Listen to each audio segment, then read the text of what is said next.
और अब बारी है आज मंडे के मुनाफे की तैयारी की। और स्क्रीन्स पे आपको आपको नजर आएंगे। और मैं पता है सुबह मेंशन कर रहा था, वो पिछला हफ्ता लार्जली ऐसा कंसोलिडेशन टाइप चला गया, वीक ऑन वीक कुछ करा नहीं बाजार ने।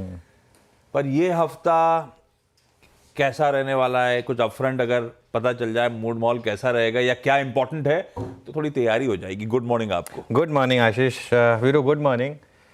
वो फीलिंग आ रही है ना कि वीकेंड कहाँ निकल गया पता ही नहीं चला। गुड मॉर्निंग अनुज। कसम से है ना वो क्योंकि पिछला हफ्ता इतना टायरिंग था गजब से। और अगर ये फीलिंग आ रही है तो गलत नहीं है, क्योंकि ये हफ्ता भी मोर और लेस लग रहा है ऐसे ही थकाने वाला है। क्योंकि सिर्फ वीकेंड आया लेकिन वीकेंड में कुछ न्यूज़ आई नहीं। और इस हफ्ते मार्केट के पास देखिए एक पिक्चर आई थी ना, वो थोड़ा है, तो वो गाना था ना, थोड़ा है थोड़े की ज़रूरत है, ज़िंदगी फिर भी यहाँ खूबसूरत है। तो वही है मार्केट के लिए इस समय, मौके भी हैं और रिस्क भी हैं इस हफ्ते। और अब हम फ्राइडे को क्या व्यू लेकर गए थे? फ्राइडे को व्यू लेकर ये गए थे कि दो रिस्क हैं मार्केट के पास। एक तो चाइना क्या करता है, एक मिडिल ईस्ट में एस्केलेशन होता है या नहीं होता है। चाइना ने कोई बहुत बड़े पैकेज का ऐलान नहीं किया, लेकिन चाइना ने ये ज़रूर कहा है कि पैकेज हम कंटिन्यू करेंगे। दूसरी चीज़, इजराइल ने अभी तक तो एटलीस्ट ईरान के साथ कोई एस्केलेशन नहीं किया। लेकिन अब इसका मतलब ये नहीं है कि ये दोनों चीज़ें अगर वीकेंड पर नहीं आई तो नहीं आएंगी, ठीक है ना।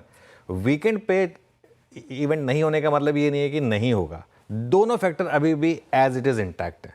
चाइना भी कभी भी ये लोग अनाउंस कर सकते हैं और इजराइल भी कभी भी अनाउंस कर सकता है। अब इसका मतलब क्या है? इसका मतलब ये है कि या तो आप पूरे टाइम डर में रहें। भाई पिछला पूरा हफ्ता हम इन दो चीज़ों के डर में थे, ठीक है ना। मार्केट ठीक है लोअर लेवल पे सपोर्ट लग रहा था, लेकिन हाई लेवल पे चल नहीं पा रहा था क्योंकि इन दो चीज़ों का डर था। तो कहते हैं ना, डर के आगे जीत है। अब मेरे ख्याल से एटलीस्ट ब्रॉडर मार्केट ने आपको दिखाना शुरू कर दिया। आशीष, आप पिछले हफ्ते का चार्ट देखिए। अगर पिछले हफ्ते जो मिड कैप था उसने आउट परफॉर्म करना शुरू कर दिया था फिर से। मैं एग्जैक्ट डेटा देख रहा था पिछले हफ्ते का, और अगर आप महीने का भी चार्ट देखेंगे तो अब निफ्टी मिड कैप सिर्फ 1.5% नीचे रह गया और निफ्टी अभी भी 3% नीचे। देखिए 7 दिन का चार्ट है निफ्टी का, मिड कैप का, और ये निफ्टी का चार्ट है। तो क्लियरली मिड कैप ने थोड़ा सा अब आउट परफॉर्म करना शुरू कर दिया है। तो मेरा ये मानना ये है कि भाई अब आप इस चीज़ को डर के नहीं रह सकते। अब जो आएगा वो आएगा। हाँ, जब आएगा तब उसको हम रीड थ्रू करेंगे, उसकी स्ट्रैटेजी उस हिसाब से बनाएंगे। लेकिन अब थोड़ा थोड़ा आपको उस हिसाब से मूव लेना होगा। उसमें पहली अप्रोच ये हो सकती है सेक्टोरल अप्रोच लेकर चले और स्टॉक स्पेसिफिक अप्रोच लेकर चले। आईटी और बाकी नंबर्स के लिए बहुत इंपॉर्टेंट हफ्ता है, खासतौर से आईटी के लिए तो बहुत ही इंपॉर्टेंट नंबर है। टीसीएस के नंबर ऑलरेडी आ गए। बिग 5 में जो बाकी 4 बची हैं, इन्फोसिस, एचसीएल टेक, विप्रो और टेक महिंद्रा, इन चारों के इस हफ्ते आ जाएंगे नंबर्स, ठीक है। तो आपके बिग 5 पूरे हो जाएंगे उसकी वजह से, जो नंबर्स आने थे आईटी के। उसके अलावा एम्फेसिस और एलटीटीएस के नंबर्स भी इस हफ्ते आने। तो उस हिसाब से नंबर्स के हिसाब से काफ़ी इंपॉर्टेंट हफ्ता है, खासतौर से आईटी के लिए। और रिलायंस के नंबर्स आज हैं। रिलायंस मार्केट के लिए एक बहुत बड़ा फियर फैक्टर रहा है, मार्केट के पेन फैक्टर रहा है रादर देन फियर फैक्टर।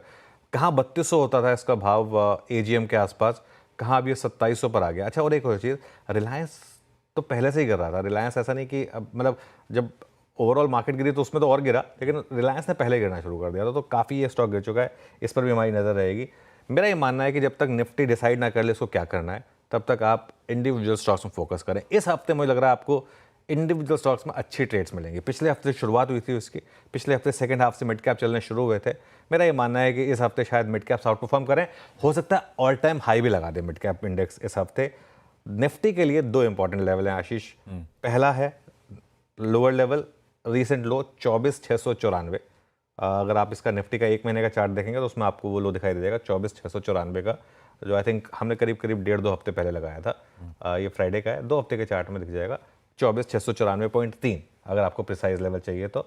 और हायर लेवल पर 25,294, वो क्या है? निफ्टी का 20 डे एक्सपोनेंशियल मूविंग एवरेज।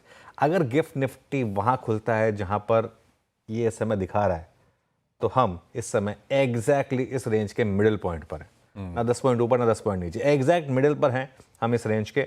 तो अब या तो ये इस डिस्टेंस को ट्रैवल कर ले अप साइड पर या डाउन साइड पर। एक चीज़ मैं आपको बता देता हूँ, जिस तरफ भी निफ्टी निकला इस रेंज में, वहाँ से 1000 पॉइंट का मूव आएगा। मेरा मानना तो ये है कि ज़्यादा चांसेस अप साइड पर है 1000 पॉइंट के, लेकिन आपको रेडी रहना है दोनों साइड के लिए। तब तक इंडिविजुअल स्टॉक्स पर फोकस कर लें। बिल्कुल ठीक है, और उस पर अपन डिटेल में आगे चर्चा भी करेंगे शो के दौरान। तो हो जाएगी मुनाफे की तैयारी बढ़िया सी पूरी। थोड़ा है, थोड़े की जरूरत है। शुरुआत करते हैं इस बेहतरीन नोट के साथ आज मंडे के मुनाफे की तैयारी की सुबह की टॉप हेडलाइंस के साथ। इंडिया की मार्केट न्यूज का हेडक्वार्टर, सटीक एनालिसिस, मार्केट का हर insight, biggest market voices, global indicators, best stock picks, ये है मुनाफे की तैयारी। CNBC आवाज मोतीलाल ओसवाल स्टूडियो, मुंबई से लाइव।